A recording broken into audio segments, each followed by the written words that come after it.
반갑습니다. 여러분, 오늘 수요 성경 공부 오신 여러분들 환영하고요. 우리 잠시 기도하고 성경 공부 시작하겠습니다. 잠시 기도하겠습니다. 하나님 아버지, 은혜 사랑 감사합니다. 오늘도 저희들이 수요일 날 모여서 말씀을 공부합니다. 하나님께서 저희들과 함께 해주시고 저희가 말씀을 나누며 은혜도 나눌 수 있도록 주여 은총을 베풀어 주시옵소서. 예수님의 이름으로 기도하옵나이다. 아멘. 네, 오늘은 저희가 디도서 성경을 함께 공부할 예정입니다. 이 디도서는 1장부터 3장까지 밖에 되지 않는 짧은 성경입니다. 이 디도서는 바울이 디도에게 보낸 편지입니다. 디도는 나중에 나오겠지만 바울의 중요한 동력자였습니다. 그래서 바울이 자신의 동력자인 디도에게 보낸 편지여서 디모데에게 보낸 디모데 전후서와 함께 목회 서신이라고 부릅니다. 목회적인 그런 편지다. 그래서 내용이 전체적으로 보면 우리가 로마서를 지난 몇 주 동안 묵상했잖아요. 근데 그 로마서 뒷부분 보면 어떻게 살아야 하는가에 대해서 아주 자세하게 말씀을 합니다. 똑같이 디도서는 우리가 실제적으로 그리스도인들이 구원받은 다음에 어떻게 살아야 되는가 하는 지침을 주고 있는 성경입니다. 세 장인데요. 첫 번째 장에는 교회 안에서의 삶, 두 번째 장에는 가정 안에서의 삶, 세 번째 장에서는 사회 안에서의 삶을 다루고 있어요. 그래서 이런 전 이해를 가지고 하나님 말씀을 한번 들어가서 공부를 해보겠습니다. 1절 하나님의 종이요 예수 그리스도의 사도인 나 바울이 사도된 것은 하나님이 택하신 자들의 믿음과 경건함에 속한 진리와 지식과 사도 바울이 자신을 뭐라고 부르냐면은 하나님의 종이라고 불러요. 그리고 그리스도의 사도라고 불러요.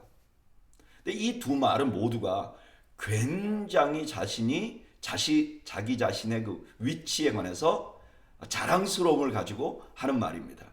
하나님의 종이라는 말은 구약에서 선지자들에게 주로 쓰던 말이거든요.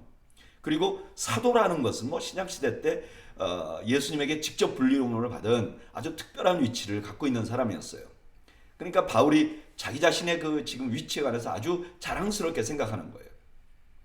왜 이런 게 필요했을까요? 왜냐하면은 지금 사도 바울이 하는 말들이 성도들이 구체적으로 어떻게 살아야 하는지를 디도를 통해서 가르치려고 하잖아요. 그러니까 사도 바울 자신의 권위가 있어야 되는 거예요. 그래서 자신이 어떤 사람이라는 것을 분명하게 보여주는 것이죠. 그리고 그 다음에 자신이 사도가 된 목적을 말합니다. 사도 바울이 사도가 된 목적은 무엇일까요? 네, 하나님이 택하신 자들을 위하여 사도가 된 것입니다. 자기 자신이 사도가 된 목적이 아니에요. 잘 아시겠죠? 저는 이제 목회자가 됐잖아요. 그래서 이렇게 목회자가 되는 사람들 중에 이런 생각을 하는 분들이 있어요. 나는 하나님께서 나를 복되게 하려고 이 목회자의 직분을 감당하게 했다. 불러주셨다. 물론 그게 틀린 말은 아니에요. 그런데 하나님께서 목회자를 부르신 이유는 목회자 자신을 복되게 하려고 하는 게 아니죠. 하나님께서 택하신 자들을 위해서 불러주신 거죠. 지금 사도 바울이 이렇게 말하는 거예요. 내가 사도된 것 너무나 자랑스러운 일입니다. 너무나 놀라운 일입니다. 그러나 내가 사도된 것은 나를 위한 것이 아닙니다. 하나님이 택하신 자들을 위해서입니다. 어떻게 해요? 하나님이 택하신 자들이 믿음을 가지고 그 다음에 신앙생활 잘하고 그 다음에 영원한 하나님 나라의 소망을 가지고 살아갈 수 있도록 하기 위해서 사도가 되었다는 거예요. 그 사도가 된 최종 목적이 뭐냐? 영생이라. 근데 그 영생은 무엇인가? 2절, 3절, 2절. 영생의 소망을 위함이라. 이 영생은 거짓이 없으신 하나님이 영원 전부터 약속하신 것인데 자기 때에 자기의 말씀을 전도로 나타내셨으니 이 전도는 우리 구주 하나님이 명하신 대로 내게 맡기신 것이라. 여기 영생은 뭐냐? 하나님께서 영원 전부터 약속하신데 그 하나님은 누구시냐? 거짓이 없는 분이에요. 한번 약속하면 그대로 지키시는 분이세요. 이걸 반드시 이루시겠죠? 근데 그걸 어떻게 드러냈느냐? 하나님의 때에 전도하는 일로 드러냈다는 거예요. 여러분, 이 전도가 이렇게 중요한 일입니다. 하나님께서 영원전부터 약속하신 일을 이루는 거예요. 우리는 전도라고 하면 흔히 아주 협의의 개념으로만 생각합니다. 아, 누군가 믿지 않는 사람인데 저거 저대로 두면 지옥 가니까 저 사람에게 복음을 전해야지. 물론 그것도 맞는 얘기입니다. 근데 전도는 훨씬 더 큰 그런 개념이 있는 거예요. 그게 뭐죠? 하나님이 창세전부터 준비하신 그 구원을 전도라는 것을 통해서 전달해 주는 거예요. 그러니까 어떻게 보면 하나님의 구원 계획에 우리가 동참하는 거죠. 아, 이거 정말 너무 멋진 거죠. 그래서 저는 전도의 기쁨을 모르는 사람이야말로 신앙생활하는 사람이 가진 큰 특권을 누리지 못하는 사람이라고 생각합니다. 사도 바울은 이 전도가 자기의 사명이었다고 말합니다. 그리고 4절, 같은 믿음을 따라 나의 참 아들 된 디도에게 편지하노니 하나님 아버지와 그리스도 예수 우리 구주로부터 은혜와 평강이 내게 있을지어다. 이제 이 편지를 받는 디도를 소개를 합니다. 디도는 어떤 사람이냐? 나의 참 아들이라고 그래요. 이 디도는 어떤 사람이냐? 먼저 헬라인이에요. 갈라디아서 2장 3절에 보면 그러나 나와 함께 있는 헬라인 디도까지 이렇게 말합니다. 디도는 태어나긴 헬라인으로 태어났어요. 근데 바울의 사역 초기부터 동역자였어요. 갈라디아서 2장 1절을 보면 14년 후에 내가 바나바와 함께 디도를 데리고 이렇게 말합니다. 그러니까 아주 초기에 바울이 바나바와 함께 예루살렘에 갈 때 디도가 함께 갔어요. 그리고 고린도 교회 문제가 많이 있잖아요. 근데 이렇게 문제가 많은 고린도 교회의 문제 해결을 위한 그 해결자로 파송을 해요. 고린도후서 8장 23절에 보면 디도로 말하면 나의 동료요 이렇게 말해요. 그리고 무엇보다도 이 디도는 바울 자신에게 너무나 큰 위로자였어요. 고린도후서 7장 6절에 그러나 낙심한 자를 위로하시는 하나님이 디도가 오므로 우리를 위로하였으니.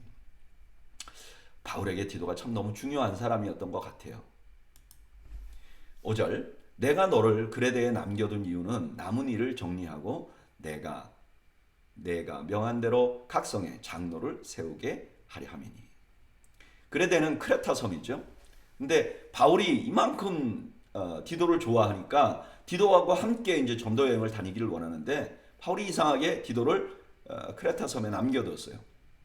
왜냐? 그 크레타 섬에 교회가 있었던 거죠. 사도행전에 보면 오순절 행사에 크레타 섬에서 온 사람들이 많았어요. 그러니까 그들이 복음을 들었을 가능성이 있고 또 바울이 로마로 가면서 그레데를 지나갑니다.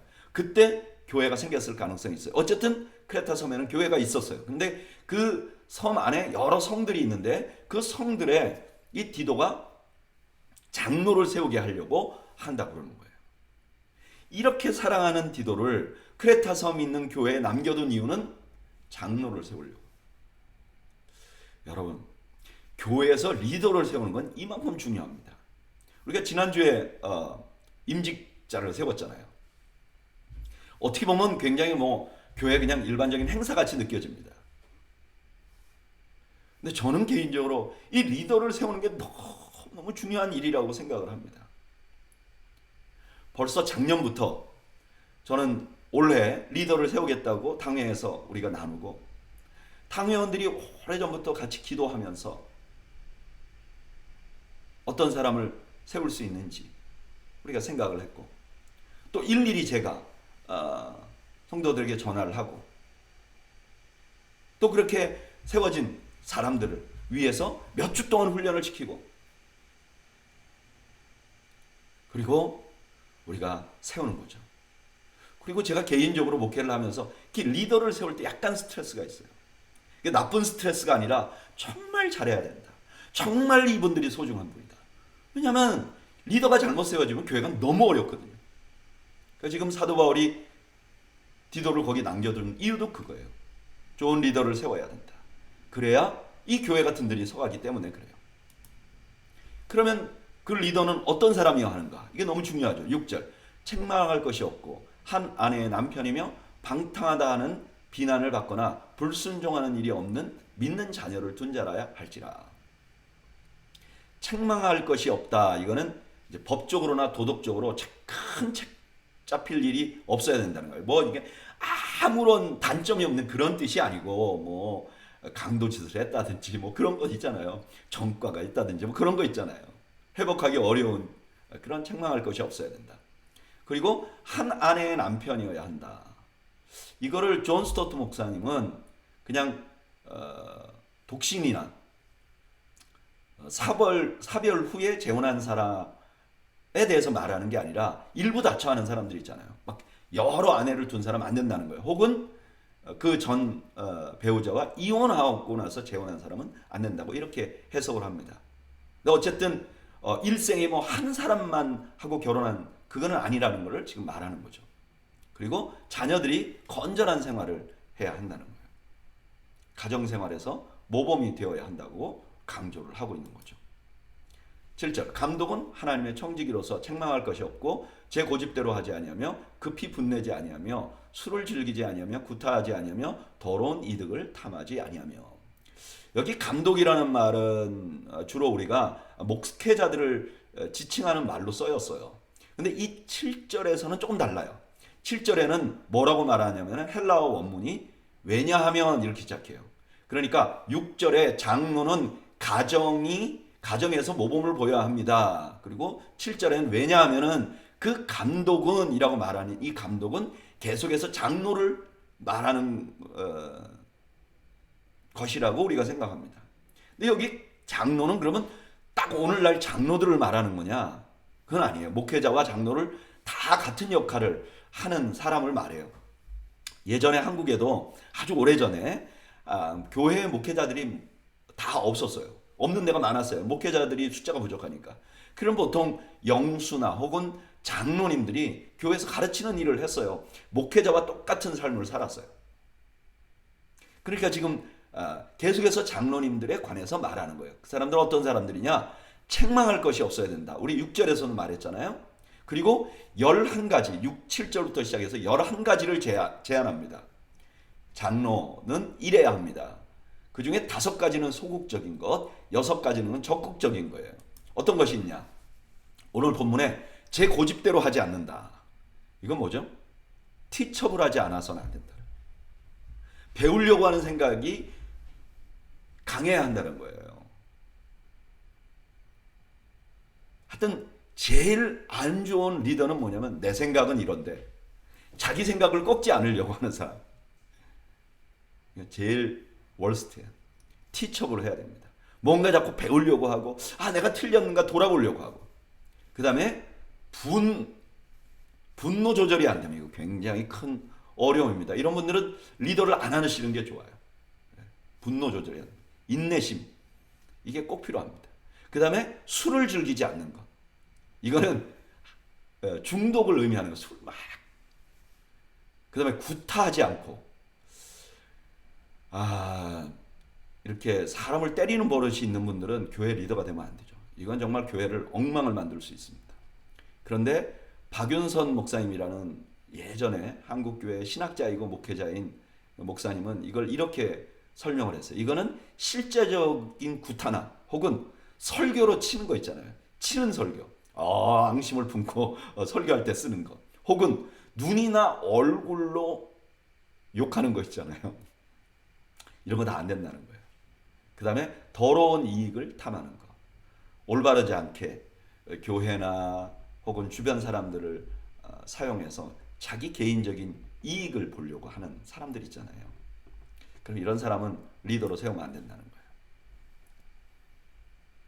거예요. 8절 오직 나그네를 대접하며 선행을 좋아하며 신중하며 의로우며 거룩하며 절제하며 미쁜 말씀의 가르침을 그대로 지켜야 하리니 이는 능히 바른 교훈으로 권면하고 거슬려 말하는 자들을 책망하게 하려 합니다. 이제까지는 이제 이렇게 하면 안 된다. 이제는 이렇게 해야 된다. 적극적인 면에서 나그네를 대접하는 거, 이거 손님 접대하는 거, 이런 후한 마음이 있어야 한다는 거예요. 그렇죠. 너무 깍쟁이 같으면 안 되겠죠. 또 신중해야 되는 거예요. 뭔가 판단을 해야 되잖아요, 리더들은. 그러니까 막 너무 급하게 판단하면 안 돼요. 신중해야 돼요. 그 다음에 의로워야 돼요.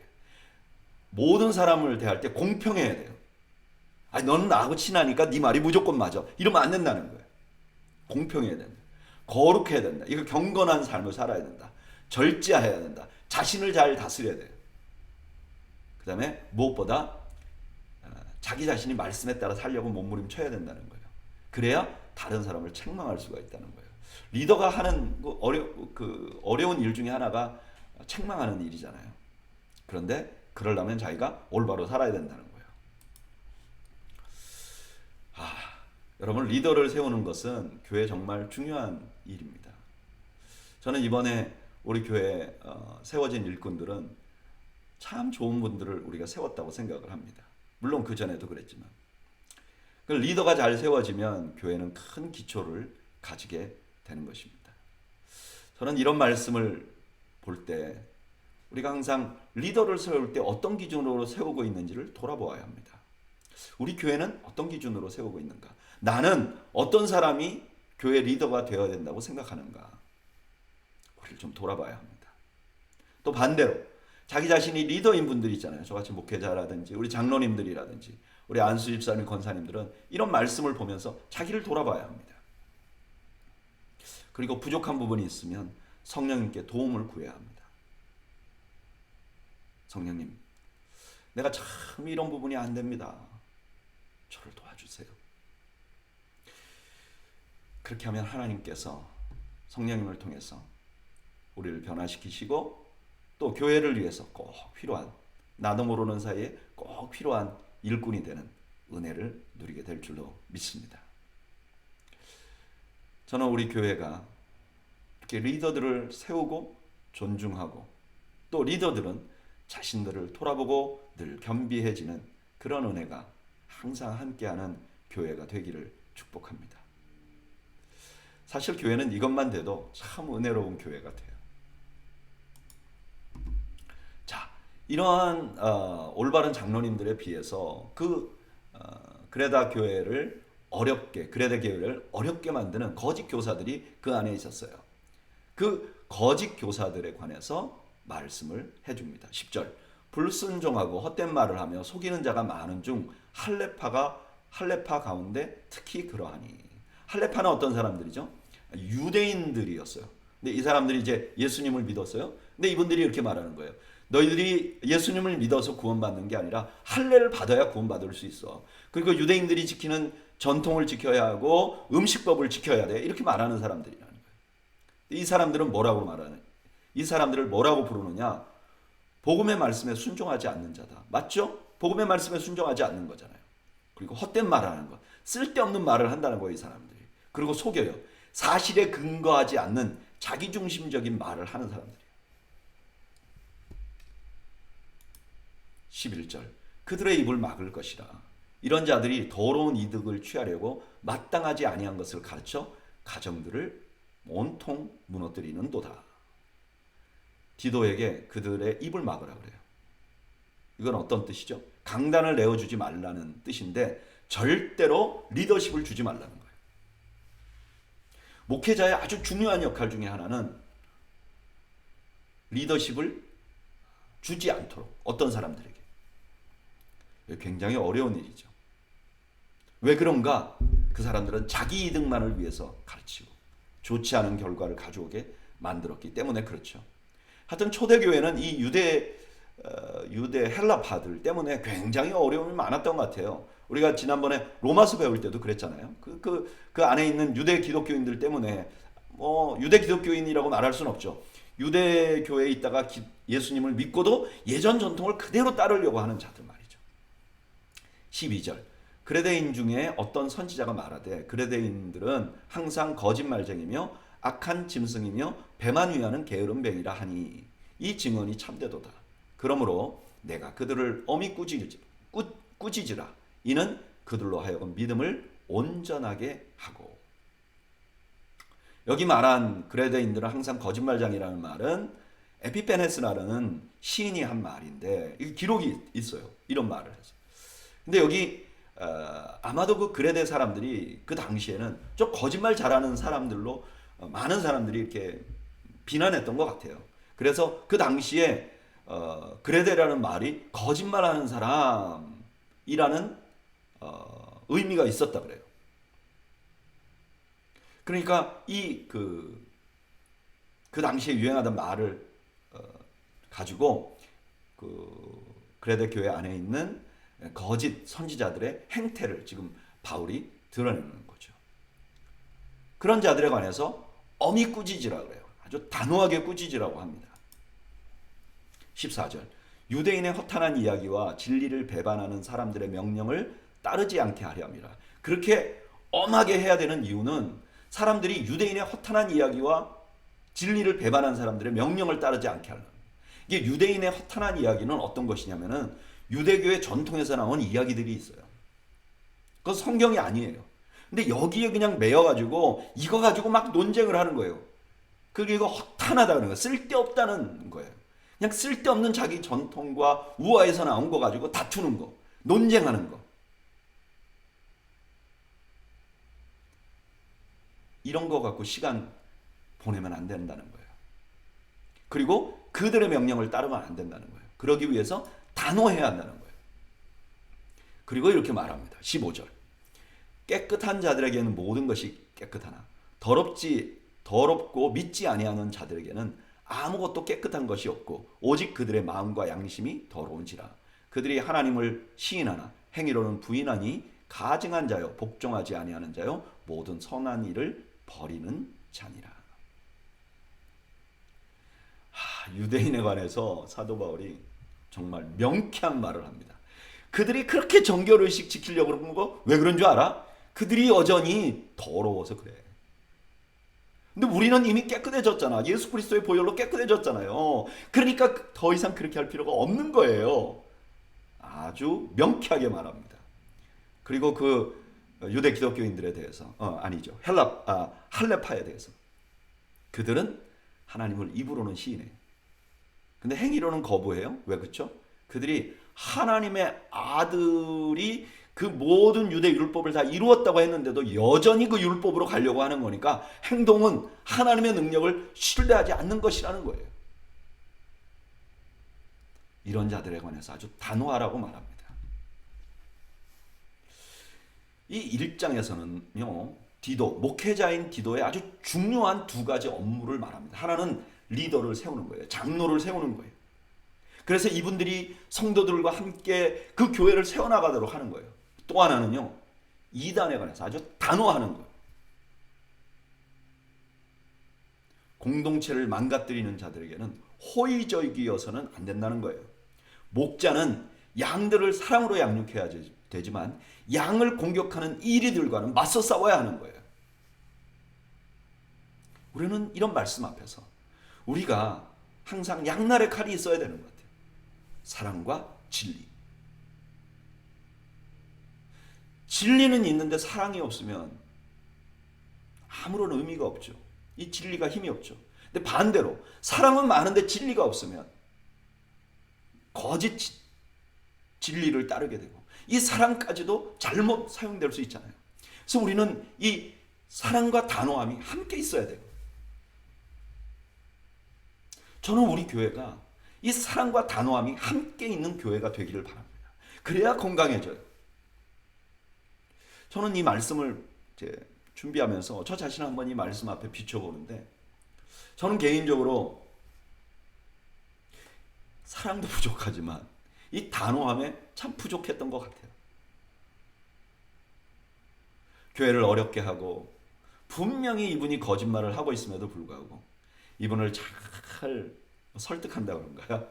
위로한다고 하나요? 그래서 기다리고 그래서 많은 경우 좋은 열매가 있기도 했어요. 이런 분들을 통해서 상처받았던 분들이 또 회복이 되고 또 이분도 주님 안에서 좋은 일꾼이 되고 근데 돌아보니까 목회자로서는 부족하기 그지 없었던 것 같아요. 왜냐하면 이분들로 인해서 상처받는 사람들에 관해서 대변자가 되어줘야 되는데 제가 그런 부분을 잘 못했던 것 같아요. 단호한 것. 여러분 둘 다 필요하다는 것을 잊지 마시기 바랍니다. 2장 이제 가정에 대한 이야기를 하죠. 근데 이건 단순히 가정 안에서 이렇게 살라 하는 말이 아니라 우리 성도들을 가족 구성원의 그 분류해서 조언을 주는 거예요. 그러니까 교회 안에 나이 드신 분들, 젊은 분들 이렇게 구분하듯이 지금 그렇게 구분하는 거예요. 1절. 오직 너는 바른 교훈에 합당한 것을 말하여 늙은 남자로 절제하며 경건하며 신중하며 믿음과 사랑과 인내함에 온전하게 하고. 제일 먼저 교회 안에 나이 많은 남자들에 관해서 어떻게 가르쳐야 할 것을 말합니다. 어떻게 가르쳐야 되죠?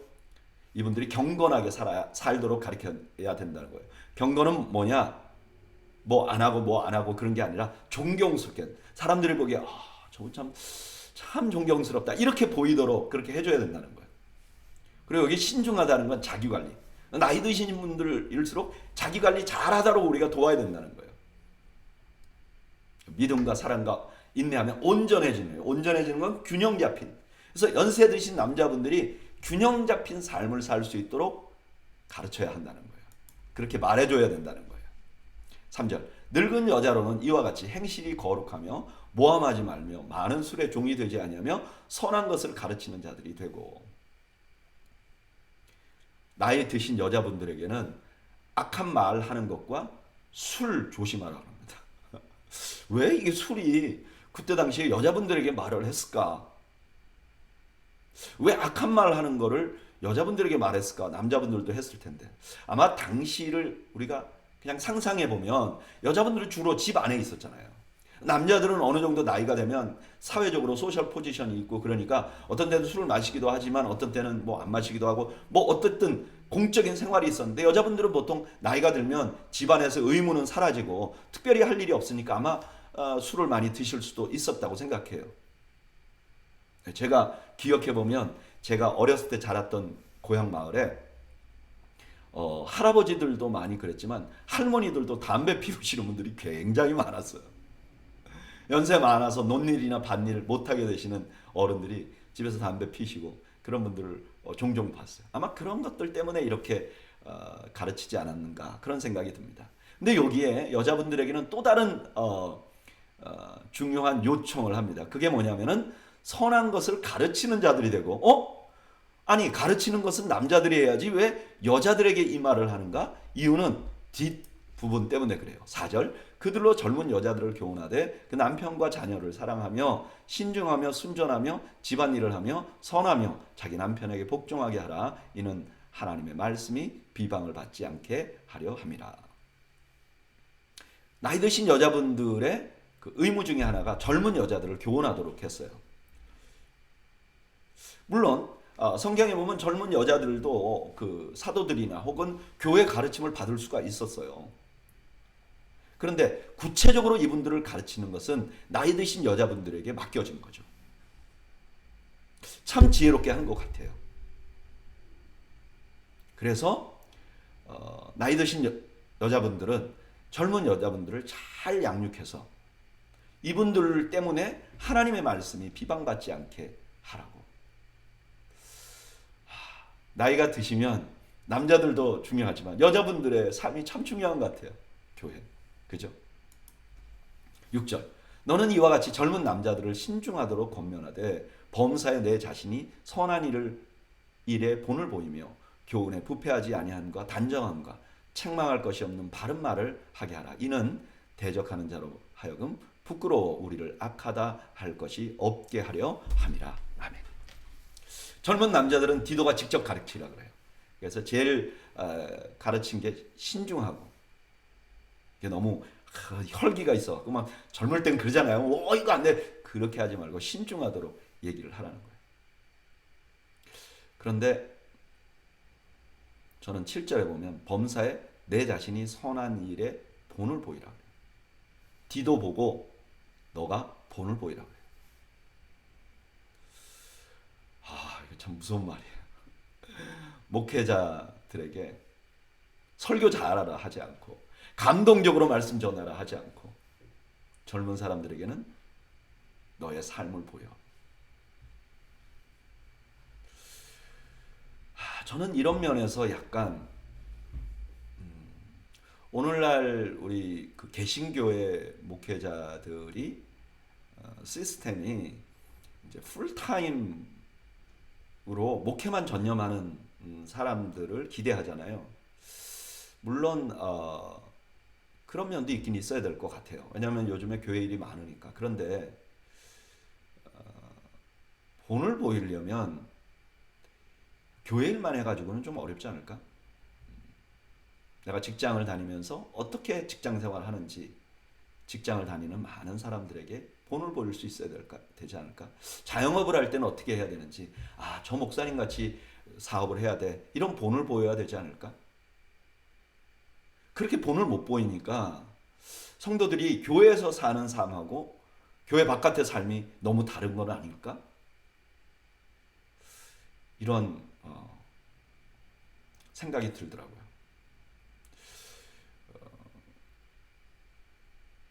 그래서 저는 만약에 제가 다시 어린 시절로 돌아가면 저는 학부를 신학을 안 했으면 내가 어떤 직업을 가질 수 있는 훈련을 받아서 사도 바울처럼 그래서 내가 어떤 직업을 가질 수 있는 훈련이 되고 그 다음에 또 목회도 하면 좋겠다 하는 개인적인 생각이 저한테는 있어요.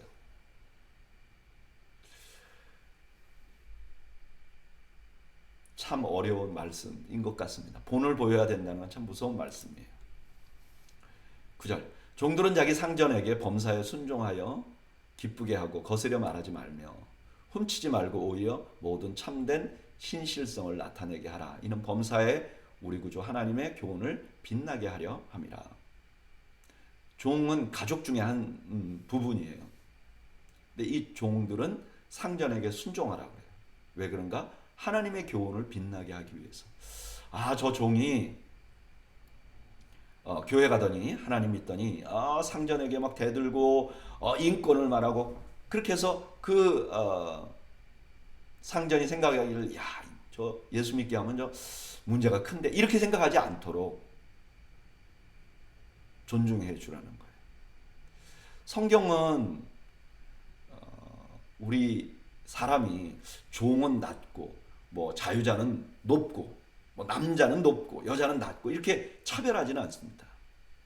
그러나 그 더 큰 목적을 위해서 내가 속해 있는 사회의 구조적인 어려움들을 견뎌내라고 조언하는 부분이 굉장히 많은 것 같아요. 모든 부분에 다 그렇지 않지만 상당히 많은 부분 그렇게 조언하는 것 같습니다. 11절 모든 사람에게 구원을 주시는 하나님의 은혜가 나타나 11절에 오늘 본문에는 나타나 있지 않는데 헬라어 원문에는 왜냐면 이런 말이 나와요. 그러니까 2절부터 10절까지 나이 많은 사람들이 이렇게 사세요. 나이 많은 젊은 사람은 이렇게 사세요. 종들은 이렇게 사세요. 막 이렇게 말해놓고 왜 이렇게 살아야 하는가? 이유가 뭐냐? 그 이유를 11절에 시작하는데 모든 사람에게 구원을 주시는 하나님의 은혜가 나타나서 은혜에 대한 이야기를 한단 말이에요. 이 은혜는 무엇인가? 14절이 설명을 해요. 그가 우리를 대신하여 자신을 주심은 십자가 이게 은혜죠. 자 12절 우리를 양육하시되 경건하지 않은 것과 이 세상 정욕을 다 버리고 신중함과 의로움과 경건함으로 이 세상에 살고 복스러운 소망과 우리의 크신 하나님 구주 예수 그리스도의 영광이 나타나심을 기다리게 하였으니 여기 아주 중요한 말이 나옵니다. 은혜가 우리를 양육해요. 그래서 경건하지 않은 것과 세상의 정욕을 버리게 만들어요. 신중하고 의롭고 경건하게 만들어줘요. 이게 기독교 윤리예요. 기독교 윤리는 은혜가 우리를 양육하는 거예요. 억지로 되는 게 아니에요. 여기 우리 오늘 봤잖아요. 앞에는 뭐 장로님들을 세우는 거 1장에서는. 또 2장에서는 뭐 나이 든 사람들이 사실 이렇게 살기 어렵잖아요. 아유 이거 예수 믿고 보니까 불교보다 더 끔찍해요. 유교보다 더 끔찍해요. 아니요. 우리는 다른 윤리 방법을 가지고 있어요. 우리는 십자가 앞에 서는 거예요. 은혜 앞에 서는 거예요. 그럼 그 은혜가 우리를 변화시켜요. 14절 그가 우리를 대신하여 자신을 주심은 모든 불법에서 우리를 속량하시고 우리를 깨끗하게 하사 선한 일을 열심히 하는 자기 백성이 되게 하려 하심이라. 너는 이것을 말하고 권면하며 모든 권위로 책망하여 누구에게든지 업신여김을 받지 말라. 그 십자가에 우리를 구원해 주신 그 은혜가 우리를 변화시키고요. 또 그 은혜가 우리에게 주어진, 변화시키는 이유는 그 은혜가 우리에게 주어져서 우리를 그냥 단순히 예수 믿고 천국 가게 하는 게 아니라 우리를 지금 깨끗하게 살게 만들어 주시고 또 하나님의 영광을 위해서 열심히 사는 백성이 되게 하려고 하셨다는 거예요. 이걸 잊지 말라는 거예요. 복음이 이렇게 하려고 했다는 거예요. 그냥 예수 믿게 하고 너 그냥 죽으면 천국 갈 거야, 요것만 말하지 않았다는 거예요. 그렇기 때문에 디도는 열심히 권면해야 된다는 거예요. 책망해야 된다는 거예요. 말해야 된다는 거예요.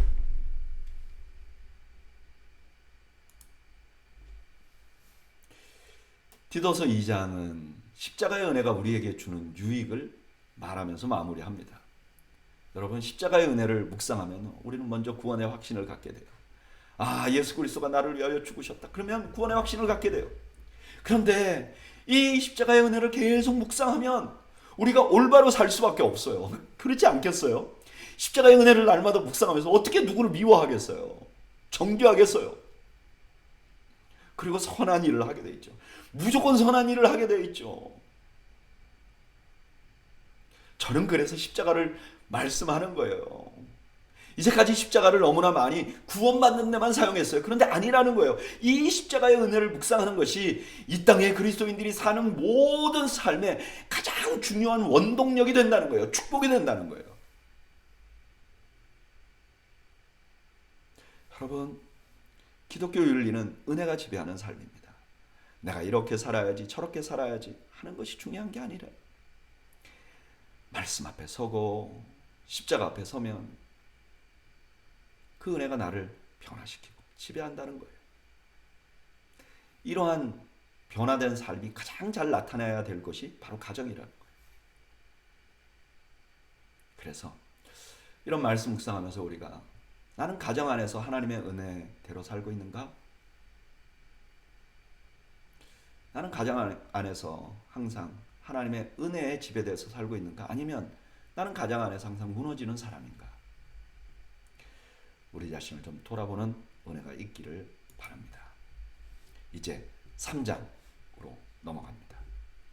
1절, 너는 그들로 하여금 통치자들과 권세 잡은 자들에게 복종하며 순종하며 모든 선한 일을 행하기를 준비하게 하며 아무도 비방하지 말며 다투지 말며 관용하며 범사의 온유함을 모든 사람에게 나타낼 것을 기억하게 하라.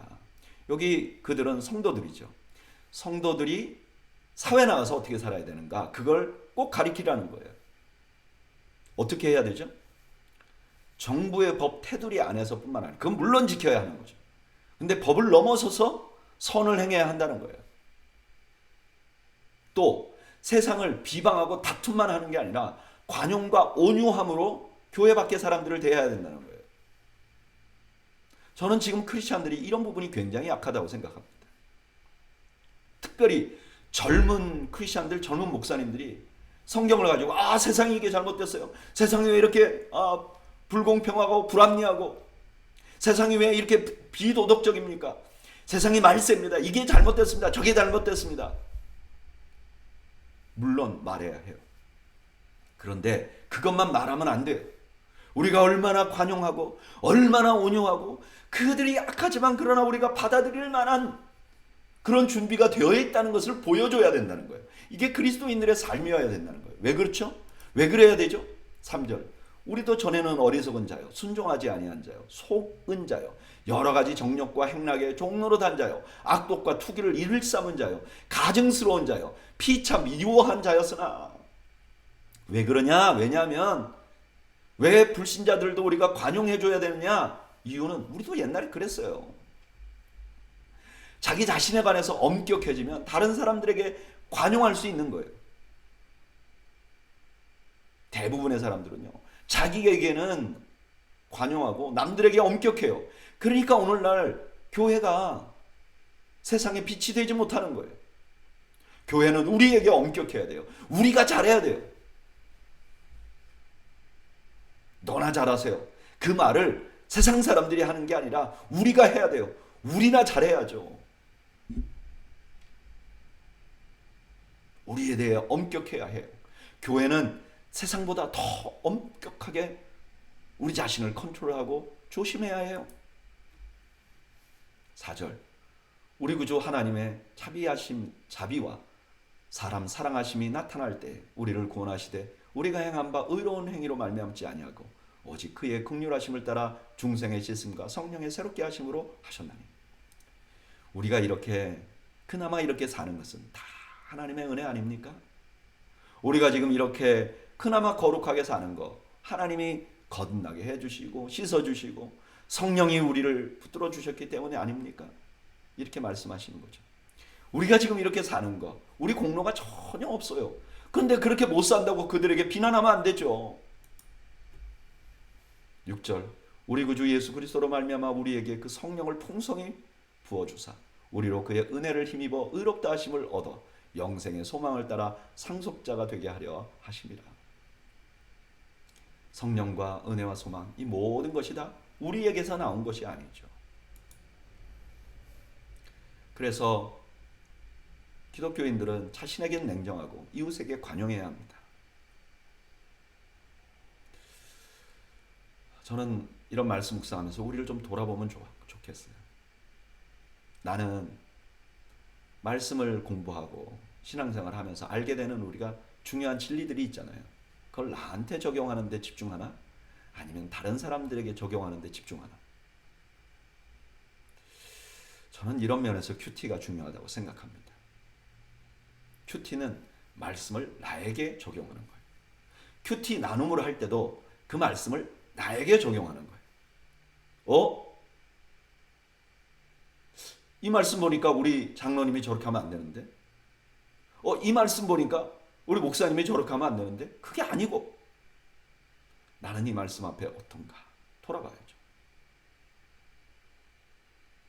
그런 의미에서 저는 우리 더웨이 교회 성도들이 큐티를 하길 바라요. 그래야 우리가 살아나요. 이건 뭐 교회 프로그램이 아닙니다. 그냥 우리가 말씀 앞에 나 자신을 돌아보는 것, 이건 그냥 프로그램이 아니라 무조건 중요한 일입니다. 저는 우리 더웨이 교회가 말씀을 나에게 적용하는 일에 최선을 다하는 그런 저와 여러분들이 되시기를 축복합니다. 마무리합니다. 8절. 이 말씀이 미쁘도다. 원하건대 너는 이 여러 것에 대하여 굳세게 말하라. 이는 하나님을 믿는 자로 하여금 조심하여 선한 일을 힘쓰게 하려 함이라. 이것은 아름다우며 사람들에게 유익하니라. 이제까지 한 말 다 믿음직한 말이라는 거예요. 이게 딱 그렇게 되는 말이라는 거예요. 그러니까 갈등하지 말고 굳세게 말하는 거예요. 이렇게 말하는 것이 선한 것이고 아름답게 사람들에게 아름답게 말하는 것이라는 거예요. 그래요. 저는 이 말씀 참 맞다고, 그리고 저에게 아멘 하는 말씀입니다. 제가 아멘 하는 말씀입니다. 목회자는 어떤 사람인가? 저는 성경이 옳다고 믿는 사람이고 그 옳다고 믿는 바를 담대하게 말하는 사람이라고 생각합니다. 그것이 목회자를 세운 이유이고 그것이 사람들을 아름답게 하고 사람들을 유익하게 하는, 성도들을 유익하게 하는 일이라고 믿습니다. 9절. 그러나 어리석은 변론과 족보 이야기와 분쟁과 율법에 대한 다툼은 피하라. 이것은 무익한 것이요 헛된 것이라. 목회자에게 말하는 거죠. 변론 피하라 말이야. 족보 이야기 피하라 말이야. 유대인들이 와서 이거 봐라 말이야. 유대 우리 조상들이 이런 이야기가 있는데 어떻게 당신 그렇게 안 합니까? 그러면 디도가 그 이야기가 맞습니까? 이런 그 유대의 전통도 있지 않습니까? 그러면서 막 변론하지 말라는 거예요. 그런데 시간 쏟지 말라는 거예요. 다툼은 피하라는 거예요. 목회자에게. 10절. 이단에 속한 사람은 한두 번 훈계한 후에 멀리하라. 이러한 사람은 내가 아는 바와 같이 부패하여 스스로 정죄한 자로서 죄를 짓느니라. 그렇게 그 할례파들 있잖아요. 이 사람들 자꾸 변론을 하게 하잖아요. 근데 거기 빠지지 말고 한두 번 당신 그렇게 하면 안 돼. 복음은 그게 아니야 라고 말했는데도 계속해서 그러면 멀리하라는 거예요. 이단에 속한 사람은 단호하게 하라는 거예요. 그 사람하고 막 얘기하느라고 너 시간을 낭비하지 말라는 거예요.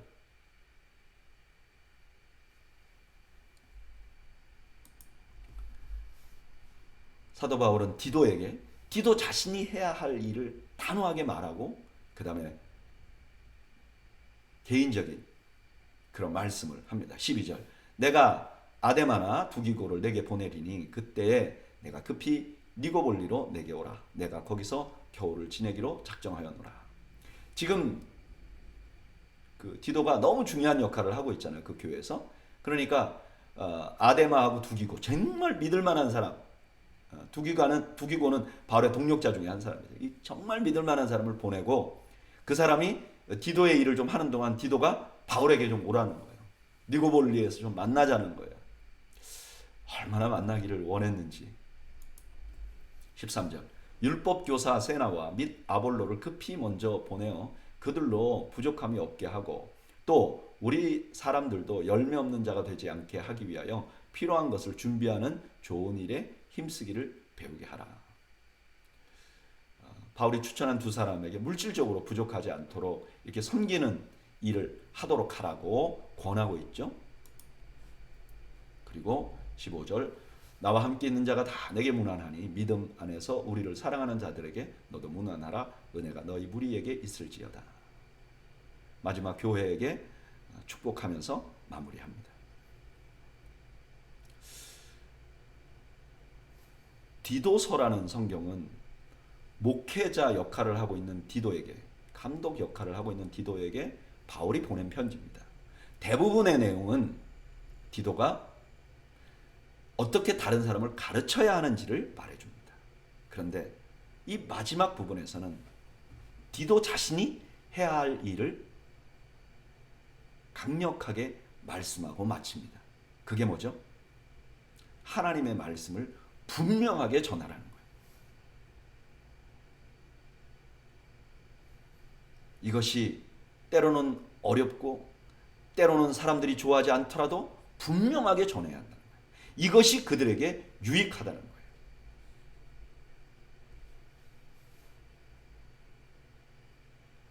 그리고 이단들에게 단호하게 정죄해야 한다는 거예요. 교회를 어렵게 하거나 교회를 힘들게 하거나 그런 사람들에게 단호해야 한다는 거예요.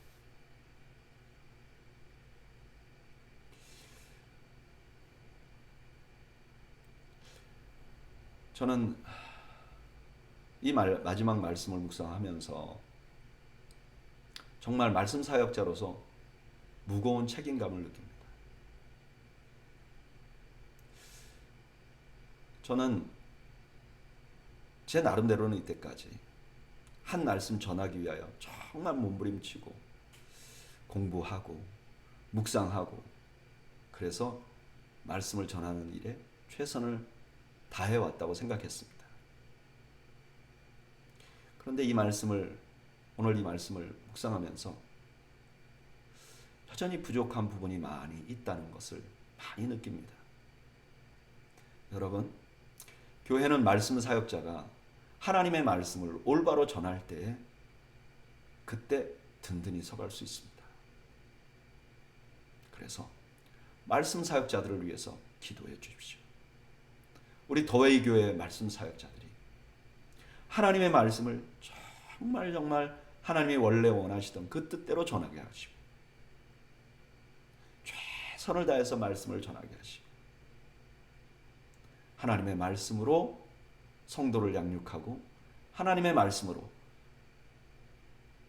이단을 경계하고 성도를 보호할 수 있는 참다운 목자 같은 그런 역할을 할 수 있는 사람들이 될 수 있도록 여러분 기도해 주시기 바랍니다. 그래서 우리 더웨이 교회가 목회자는 말씀을 잘 열심히 전하고 교회 장로님들과 직분자들은 또 성도들을 열심히 섬기고 그렇게 해서 정말 이 시대에 많은 사람들에게 은혜를 끼치고 우리 모두가 하나님 안에서 성장하고 성숙하는 그런 아름다운 교회가 되기를 소원합니다. 기도하겠습니다. 하나님 우리 아버지, 오늘도 디도서 말씀을 통해서 참 여러 가지 우리 자신을 돌아보게 해 주셔서 감사합니다. 하나님, 우리 더웨이 교회를 세우신 분이 하나님이신 줄로 믿습니다. 하나님, 우리 교회가 모두가 부족한 사람들이지만 하나님의 은혜가 우리를 변화시켜 주시고 우리가 하나님의 영광을 위하여 우리 모두가 성숙하는 그런 교회가 되게 하시고 많은 사람들에게 하나님의 은혜를 전하는 그런 교회가 될 수 있도록 은혜를 베풀어 주시옵소서. 말씀이 든든히 서는 교회가 되게 하여 주옵소서. 우리 모두가 하나님 말씀대로 살기 위하여 몸부림치는 교회가 되게 하여 주옵소서. 사랑을 가득 품고 있는 교회가 되게 하여 주시옵소서. 오직 십자가 말씀이 가르치는 대로 살아가는 교회가 되게 하여 주시옵소서. 예수님의 이름으로 기도하옵나이다. 아멘. 오늘 수요 성경 공부 오신 여러분들 감사합니다. 오늘 저녁에 여러분들 모두에게 모두의 가정에 하나님의 크신 은총이 함께 하시기를 주님의 이름으로 축복합니다. 감사합니다.